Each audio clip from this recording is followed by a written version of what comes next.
Bismillah, wassalatu wassalamu ala rasulillah, amma ba'du.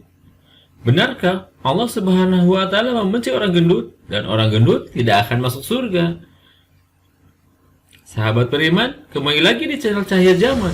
Bagi kamu yang suka dengan video-video di sini, silahkan klik tombol subscribe untuk membangun channel ini agar lebih maju.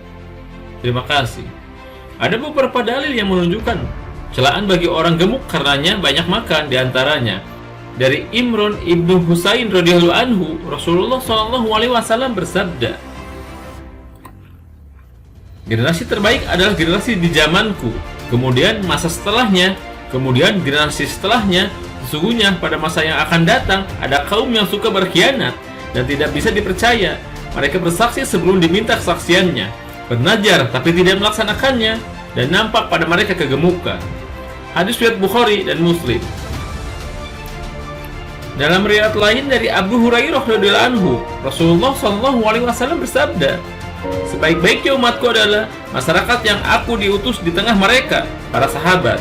Kemudian generasi setelahnya, kemudian datang kaum yang suka menggemukkan badan. Mereka bersaksi sebelum diminta kesaksian.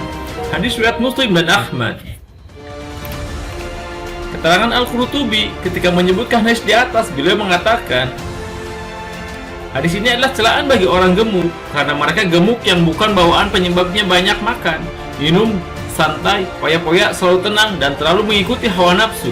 Ini adalah hamba bagi dirinya sendiri dan bukan hamba bagi Tuhannya. Orang yang hidupnya seperti ini pasti akan terjerumus kepada yang haram. Allah mencela orang kafir yang hidupnya hanya makan seperti binatang.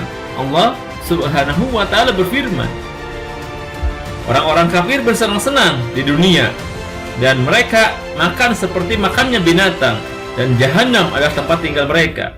Quran Surat Muhammad ayat 12. Al-Qurtubi juga menegaskan, tradisi banyak makan, hobi kuliner adalah kebiasaan orang kafir. Beliau melanjutkan, Allah mencela orang kafir karena banyak makan. Allah berfirman yang artinya, orang-orang kafir bersenang-senang di dunia dan mereka makan seperti makannya binatang, dan jahanam adalah tempat tinggal mereka. Karena itu, apabila ada orang mukmin yang meniru tradisi mereka dan menikmati segala kenikmatan dunia setiap saat, lantas di mana hakikat imannya dan pelaksanaan Islam pada dirinya? Barang siapa yang banyak makan dan minum, maka ia akan semakin rakus dan tamak, bertambah malas dan banyak tidur di malam hari. Siang harinya dipakai untuk makan dan minum, sedang malamnya hanya untuk tidur. Tafsir Al-Qurtubi. Hadis lain yang menunjukkan celaan bagi orang gemuk dari Ja'dah bin Khalid, bahwa Nabi Muhammad SAW pernah melihat orang-orang gendut. Kemudian Nabi SAW menunjuk perutnya. Andai gendut ini tidak di sini, niscaya itu lebih baik bagimu. Hadis riwayat Ahmad dan sanadnya didhaifkan Syubi Al-Arnud. Kemudian dalam hadis dari Ibnu Umar radhiyallahu anhu, suatu ketika ada orang yang bersendawa di dekat Rasulullah SAW. Lalu beliau menegurnya, jangan keras-keras sendawanya. Sesungguhnya orang yang paling sering kenyang di dunia, dia paling lama laparnya di akhirat. Hadis riwayat Tirmidzi yang dihasankan oleh Albani. Kemudian disebutkan pula dalam hadis dari Abu Hurairah radhiyallahu anhu, Rasulullah SAW menceritakan salah satu model manusia yang disiksa di hadapan makhluk. Sesungguhnya akan datang seseorang yang sangat besar dan gemuk pada hari kiamat. Akan tetapi timbangannya di sisi Allah tidak seberat sayap nyamuk. Bacalah firman Allah yang artinya, dan kami tidak akan mengadakan suatu penilaian bagi amalan mereka pada hari kiamat. Hadis riwayat Bukhari dan Muslim.